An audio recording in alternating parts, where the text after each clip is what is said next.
अब इसके बाद पूरी तरीके से हम लोग बिहार में अब कूच कर जाएंगे और आने वाले दिनों में एक बड़े रन की ओर हम लोग अग्रसर हो रहे हैं। लक्ष्य हम सबका है 400 से ज्यादा सीटें जीतने का। प्रधानमंत्री आदरणीय नरेंद्र मोदी जी के इस लक्ष्य को गठबंधन के तहत हम तमाम साथी मिलकर हम लोग जीतेंगे, ये विश्वास है। उम्मीदवारों की सूची, प्रत्याशियों के नाम पर चर्चा चल रही है। कुछ नामों का सुझाव बिहार संसदीय बोर्ड के द्वारा आया है, उस पर भी आज चर्चा हुई है। पर मुझे लगता है अगले 2 से 4 दिन में तमाम नामों पर सहमति बन जाएगी। 5 सीटों के प्रत्याशियों के नामों पर सहमति बन जाएगी और 4 से 5 दिन के भीतर उसकी घोषणा भी कर दी जाएगी। आप हाजीपुर लड़ रहे हैं, आप हाजीपुर से चुनाव लड़ेंगे, आप कहां हाजीपुर के लिए? ये एक सहमति जरूर हुई है और आज भी केंद्रीय संसदीय बोर्ड में भी इस बात को लेकर औपचारिक मुहर लगा दी गई है।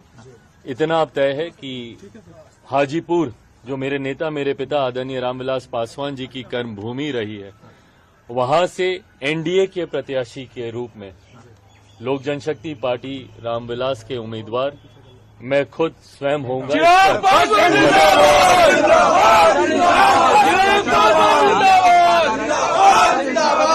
कहा जा रहा है कि वो आपके खिलाफ चुनाव लड़ेंगे हाजीपुर से, महागठबंधन से या चुनाव लड़ेंगे? भाई बिल्कुल स्वागत है।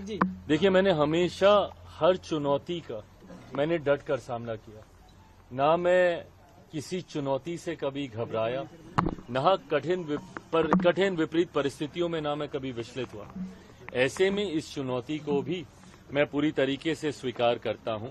ये फैसला अंत में चाचा जी को ही लेना है। हमेशा उन्होंने कहा है कि अपने राजनीति में अपने अंतिम सांस तक वो प्रधानमंत्री जी के साथ रहेंगे, एनडीए के साथ रहेंगे। ये वादे, ये दावे वे करते आए हैं। ऐसे में क्या प्रधानमंत्री जी के 400 सीटों को जीतने का जो लक्ष्य है, क्या उसमें वह स्वयं रोड़ा बनेंगे?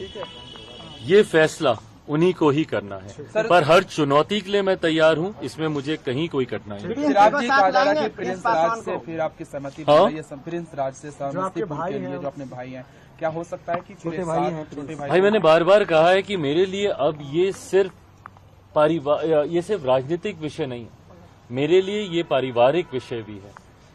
ये फैसले ऐसे फैसले हैं जो राजनीतिक दृष्टि से पार्टी को ही नहीं लेने हैं, बल्कि पारिवारिक दृष्टि से परिवार के सदस्यों को भी लेने हैं। ये वो फैसले हैं जिसमें तकलीफ मेरी माँ, मेरी बहनों, मेरे भाइयों को, मेरे जीजा जी को, मेरी फुआ फूफा जी को, परिवार के हर एक सदस्य को इससे तकलीफ हुई है। पर मैं इतना भी मैं जरूर कहूं कि पार्टी से, परिवार से अलग होने का फैसला तब भी उन्हीं का था। आज परिवार के साथ पुनः कोई जुड़ना चाहता है, नहीं जुड़ना चाहता है, आज भी ये फैसला उन्हीं का ही रहेगा।